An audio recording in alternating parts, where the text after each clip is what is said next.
Welcome back to my channel. While I'm making this video, I'm so close to 200 subscribers. I'm so excited about this milestone. Thank you to all of you who have watched my videos or subscribed to my channel. It means a lot to me. I want to make this video as a way to piece together some of the information we know about Bryan Kohberger. I decided to break this video into segments, the first of which will be Bryan's behavior after the killings, which will include known movements, testimony, videos, and how he was captured. The second segment will be Bryan's past behaviors, school career, character, and how he was viewed by his peers. The third segment will be my personal opinion on him and the steps in the case moving forward.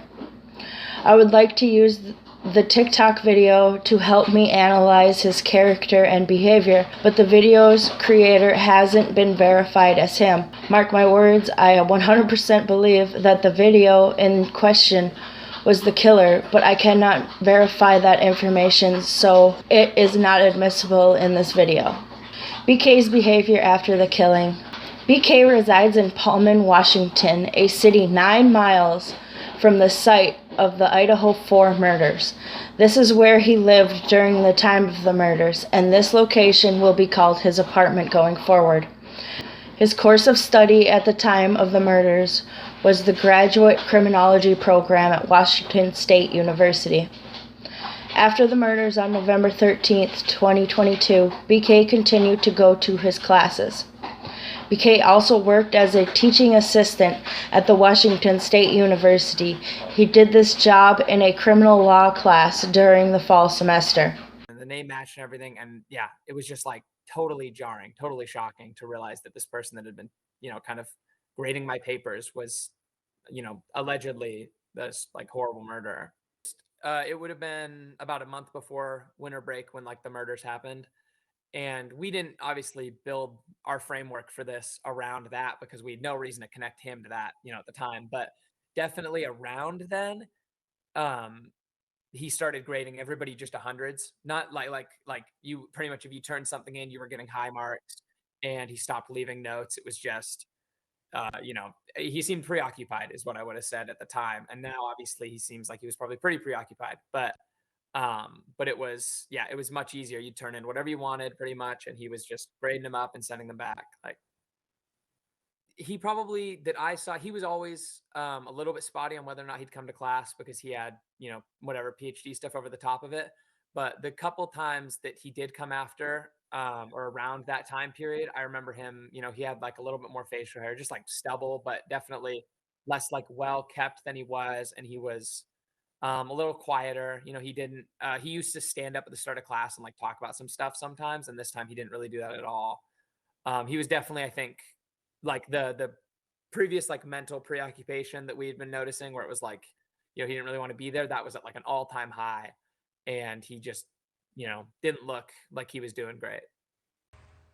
Bryan seemed like he was on the knife's edge between exhaustion and burnout, and at the time it was extremely difficult to tell which was which. On the knife's edge. That's how Ben Roberts described Bryan Kohberger's demeanor before he left for winter break. Like most others, Roberts learned on Friday that his graduate classmate in criminology may be the criminal behind 4 stabbing deaths. It was very odd realizing that I just spent the last couple months sitting opposite in class to somebody who has such heavy allegations against them. I did notice that he became a little chattier.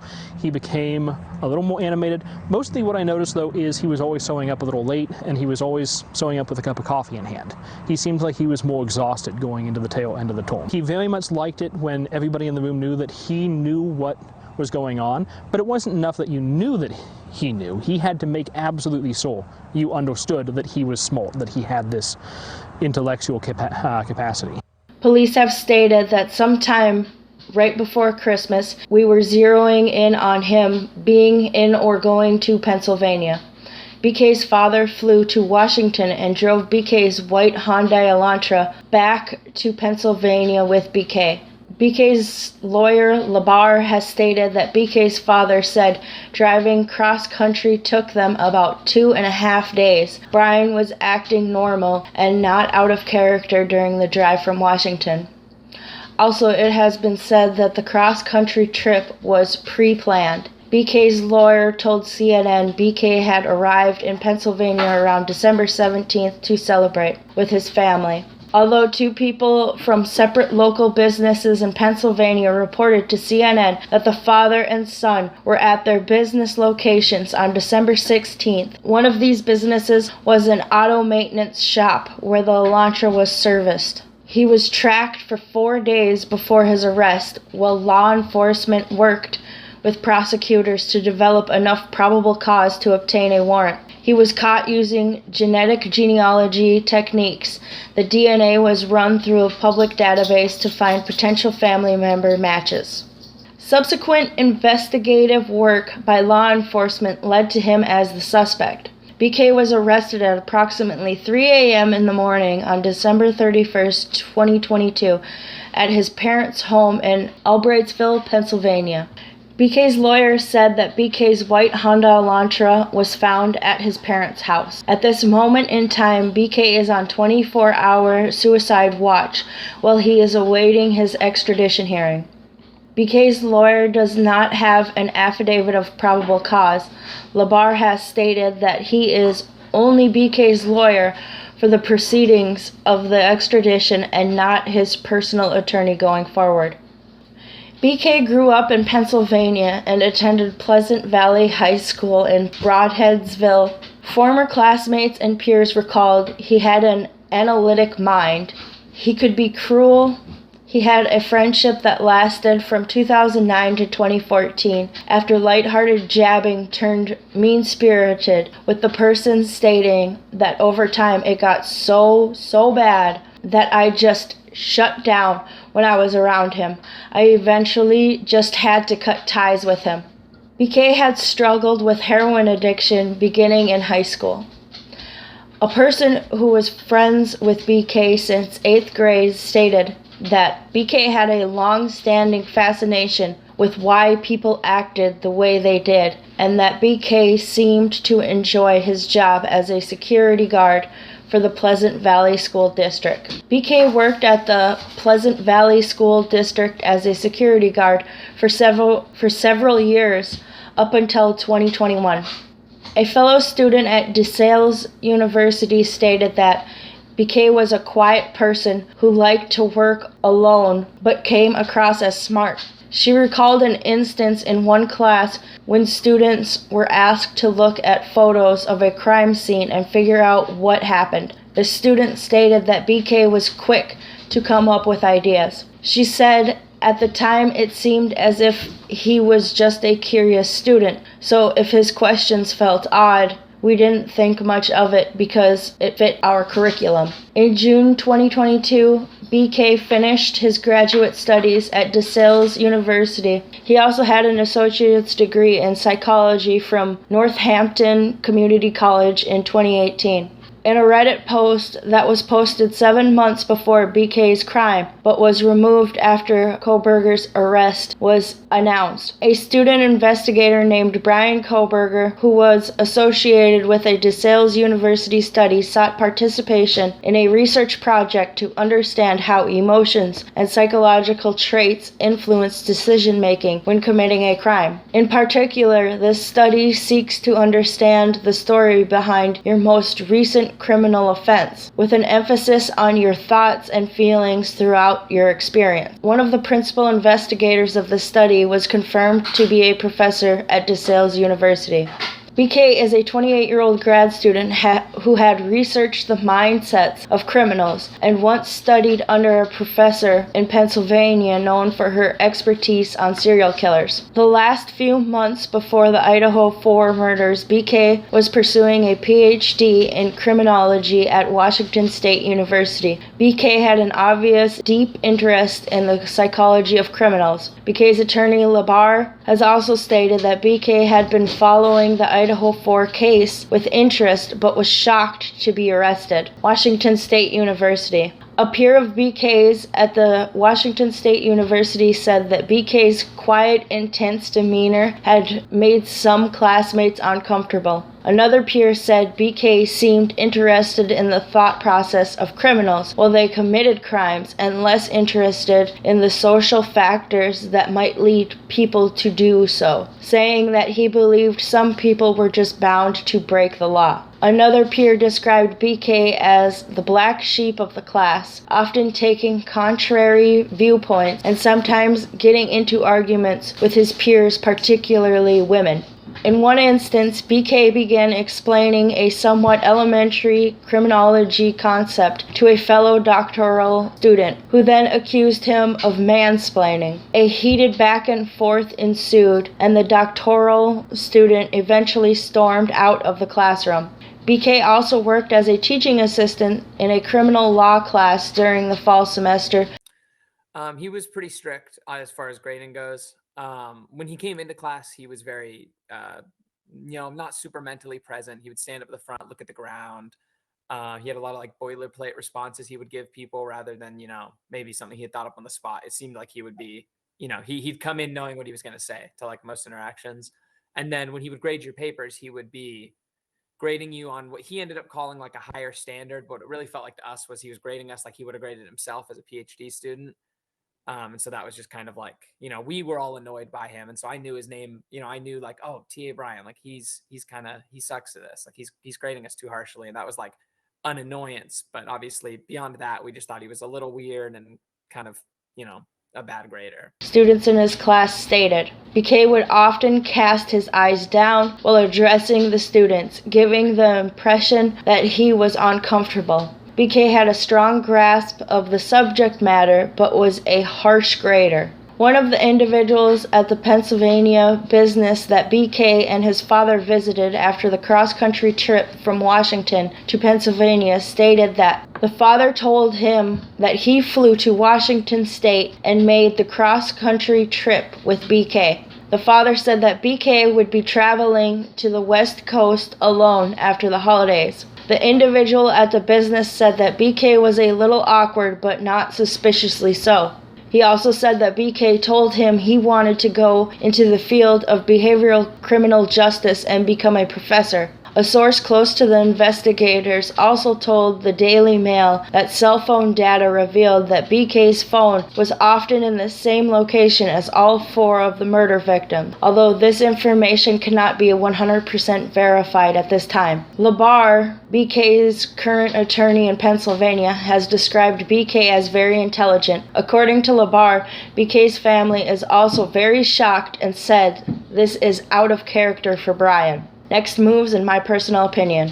According to Jason LaBar, BK's attorney for the extradition proceedings, BK intends to waive extradition at a hearing to expedite his transportation to Idaho. BK's extradition hearing is set for January 3rd, 2022. BK is eager to be exonerated of these charges and looks forward to resolving these matters as promptly as possible. BK's parents and two sisters have stated that they love and support our son and brother and had cooperated with the police in an effort to promote his presumption of innocence. Monique, have Bryan's professors come forward sharing their thoughts? And I think this is from YouTube. Monique, we've only seen one of them say anything. And she is a professor from DeSales University in Pennsylvania. She talked to the Daily Mail over the weekend. Her name's Michelle Bolger. She said he was a brilliant student, one of the most brilliant she had ever had. And she was very shocked by all of this. So that's that question answered for you. Search warrants. Areas located in Washington on Pullman campus. BK's apartment has been searched and evidence has been collected. BK's office has been searched. Areas in Pennsylvania. BK's car has been seized. I cannot verify if there was a search warrant made for BK's parents' home, but there may be a search warrant drafted later to retrieve any belongings BK may have taken with him from Washington, especially warrants to obtain electronic devices that may be stored in the home. My thoughts. I think BK planned this for a long time. He had an extensive history, interest, and knowledge of criminal psychology. His courses that he has taken over the years would probably include crime scene analysis, as well as techniques on how to capture violent offenders. I believe that he was possibly preparing himself for a career and a double life as a serial killer. I think BK shows traits of a narcissistic psychopath with violent tendencies and a grandiose complex. These characteristics led him to falsely believe that he could get away with the crimes he committed. I believe that if he was a killer 10 to 20 years ago, he could have been a prolific serial killer. But with genealogy testing, hopefully these freaks will stop believing they are smarter than they really are. Although BK is socially awkward and showed signs of aggression in his past interactions, I do not think he is antisocial. I think he is unable to make strong connections with others because he often puts people off with his narcissistic thinking and his inability to truly understand natural human connections. I believe he was sick of planning and waiting, but he was also cautious and patient. It is possible that he met his victims through the Mad Greek restaurant or social media. Although I think the Mad Greek restaurant may be a more likely place for him to go to spot his victims, study them, and follow them. It's possible that Maddie and Zaina were his targets. With his extensive knowledge of criminal background, I believe he chose sleeping targets as his victims because he knew it would reduce the likelihood of the victims fighting back, which could lead to others being alerted or DNA evidence being left behind. It's sad to think, but it is possible that two people being in one or both rooms may be the reason BK was ultimately caught. It might even be safe to say that he planned to wait until he moved out of Pennsylvania to commit the crimes and chose a location close to a bordering state because he believed that these factors might help conceal him as a suspect. The dog being skinned is still strange to me. If BK did do this, it was probably for the same reason, to conceal him as a suspect and point back to someone in Moscow, Idaho. The skinned dog is so bizarre and misleading, it completely changed my perspective on who the killer might be. If this was him, and this is the case, that would be a first for me to encounter in a criminal case. BK obviously showed a huge interest in psychology, specifically the psychology of a person committing the crime. I don't think this was because he wanted to catch them or be like them, but because he wanted to know more about high-risk emotions and psychopathy, maybe to better prepare himself for committing the crimes he was planning. Ultimately, BK was caught through genealogy testing. For those of you who don't know, back in the day, there used to be commercials on cable TV. These commercials were for Ancestry.com, which is the one that I remember. I think the other big one was FamilyTree.com. Anyway, you could order these kits, send in a DNA sample, and at first they would send you back information that was more ethnicity-based. But as more people started taking these tests, it became a way to create a family tree using the submitted DNA sample. At first, genealogy testing could be used to create a feature profile of unknown DNA contributors involving violent crimes. Eventually, the database of DNA was so big that genealogy testing became a tool used to create family lineage of some of the most prolific serial killers and perpetrators of cold cases. Usually when genealogy testing is used to narrow down an unknown DNA sample taken from a crime scene, the DNA sample will show relatives that are already in the database. These relatives help build a family tree that can be filled in with civil documentations, for example, birth certificates. The DNA in the database that is linked to the unknown perpetrator can also be compared to the unknown DNA to figure out how closely related the DNA donor is to the perpetrator. For example, a DNA sample can come up as a certain percentage match to the unknown DNA sample. This percentage of DNA match can indicate whether the perpetrator is possibly a cousin, brother, or great-grandchild of the original DNA donor. The DNA in databases is referred to as known DNA contributor. The DNA from a perpetrator is referred to as an unknown DNA contributor until a 100% match is confirmed. When a family tree is formed and a likely perpetrator is identified, police officers will begin tracking down a DNA sample from the likely perpetrator. Oftentimes, this process can include following the suspect around and collecting discarded items that may have the suspect's DNA, so the DNA from the discarded item can be used to confirm the perpetrator's identity. It is the single most amazing tool law enforcement has in their toolbox to help catch past and present criminals. I have been truly blessed to live in an era where I was able to see this process develop. I believe BK's change in behavior could be vital to the case and proving his guilt, not because he acts guilty, but because there is a significant change in his behavior. I think it is possible that BK's grading standards went down and his chattiness went up, likely because he had heightened emotions committing the crime gave him. He could have also been spending more time combing through information about the murders instead of grading papers, but all of this would be more evident with the records of his computer browser history. I don't think that the drive from Washington to Pennsylvania proves any guilt. BK and his father could have planned this prior to the murders, but it does seem to be convenient for the killer to be able to take his vehicle out of state and possibly even leave his vehicle out of state. This may have also been another one of his plans to conceal himself as a suspect. From here, BK has stated that he will waive his right to fight the extradition. He will be taken to Idaho, where his affidavit of probable cause will be released. Most likely, he will take this matter to trial and claim his innocence, even if the evidence is overwhelming.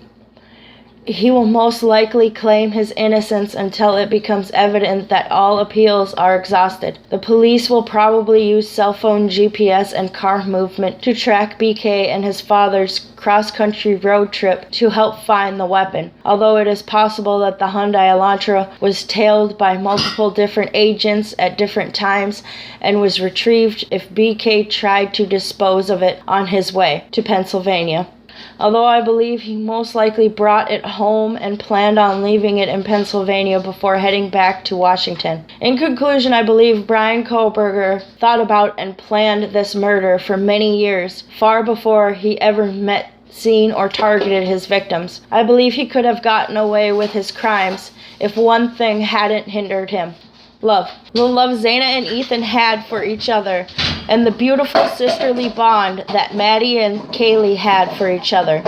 This love felt between Zaina and Ethan, Maddie and Kaylee, that bond was what led these people to sleep next to each other. In the most vulnerable moment, they were there for each other. It's sad to think that the murder of a loved one was what awoke one or both of the second victims attacked. It's horrifying to think that in those last minutes, one of the victims in each room knew what was happening.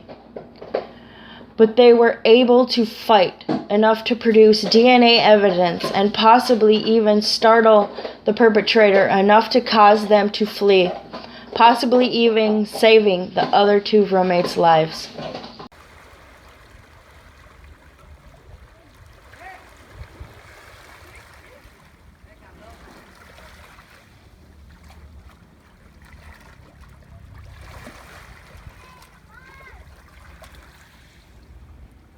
And your entire family, did learning of this arrest provide any relief?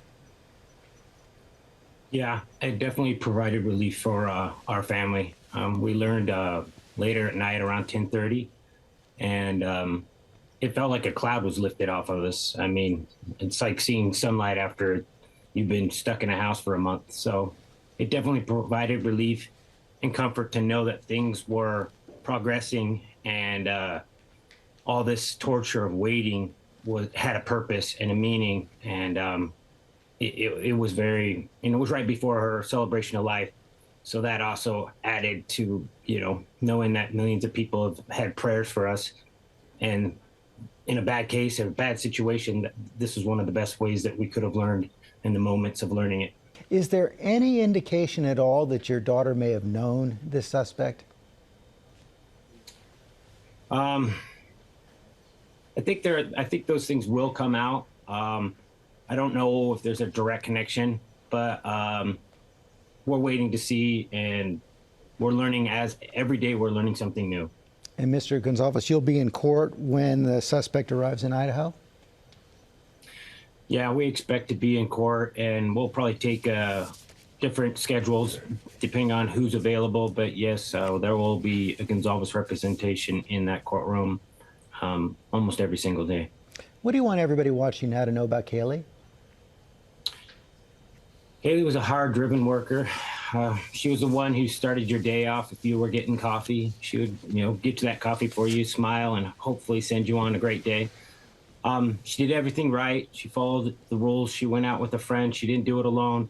She had a professional driver take her back. She did everything right. She didn't deserve this. And it's up to us as American citizens to make sure that we follow this case all the way through and we see some justice, and we identify these people, and we put checks and balances in there so we can get these people off the streets and just live great lives and not have these small few people, taking advantage of all of our trust. We are all sorry for your loss. Thank you for joining us this morning.